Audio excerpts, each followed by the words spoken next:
It is a stable of so-called conspiracy theories that at the highest levels of politics and finance, there is a shadowy cabal of pedophiles who use their power to hide the crimes they commit against children. Carlson is sounding more and more like Alex Jones. Within the U.S. government, there are forces wholly beyond democratic control.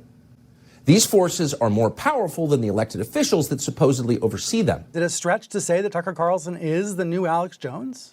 These forces can affect election outcomes.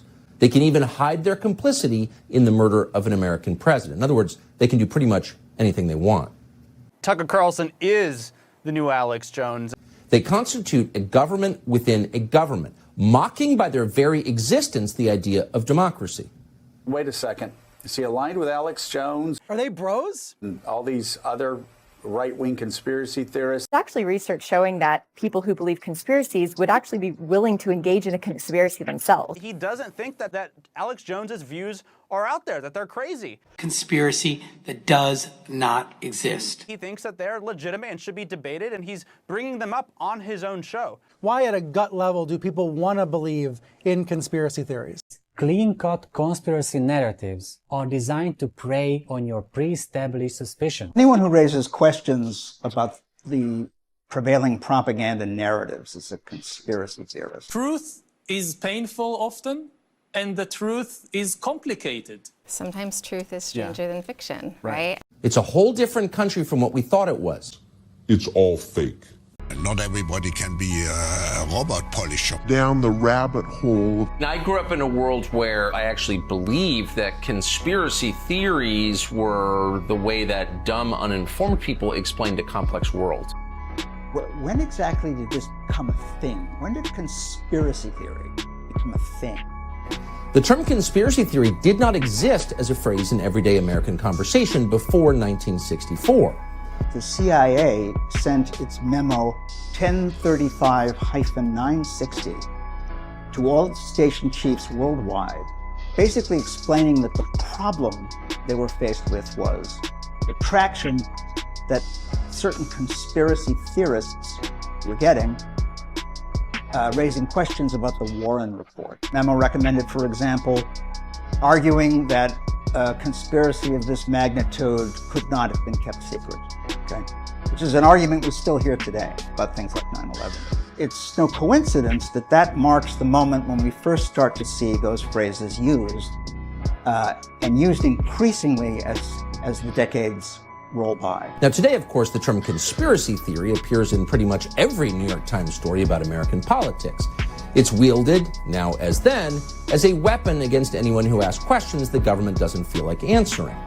Happen to be anti-vaxxers and conspiracy theorists. With reasons varying from general skepticism to conspiracy theories. A new wave of conspiracy theories that have been shared through social media. COVID-19 is acting as an accelerant to conspiracy theories. Conspiracy theories. Voted definitely true by dipshit Uncle Quarterly.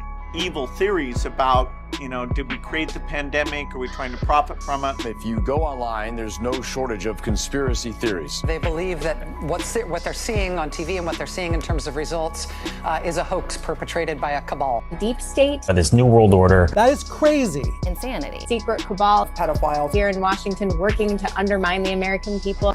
And it is trying to censor you. They're trying to chill speech. They're trying to silence us. To prevent the world from seeing what's really going on. Some dark story we're not getting. Who's really controlling it all? So it's a riddle, it's a quest. It's been locked down, so our natural inclination is to find what's in hiding. Demonic forces and shady people behind the scenes that you can't see. The train that's never late is that it's the Jews. Right? Always. Evil drink the blood of children. In the Clintons and George Soros and Bill Gates and Anthony Fauci. Vaccine conspiracy theories, false flag conspiracy theories. Michelle Obama, the man. It's a lie. It's a lie. Like 9/11 was an inside job. Sandy Hook was a false flag. Fake stories of dead children, and it's heartbreaking. The Oklahoma City bombing, the Boston Marathon attack. Big lie in election denialism. It's a lie. Global warming and COVID-19. Replacement theory. Population control. Jewish space lasers. Transhumanism. A lot of people don't even know what that is, and they shouldn't, because it's insane. Bizarre. Outlandish. Pretty homophobic. Crazy conspiracy theory. That's the only word for it. Crazy. Untethered from reality. Deep wounded conspiracy nuttiness. An anti-Semitism adjacent hyperventilation over globalism.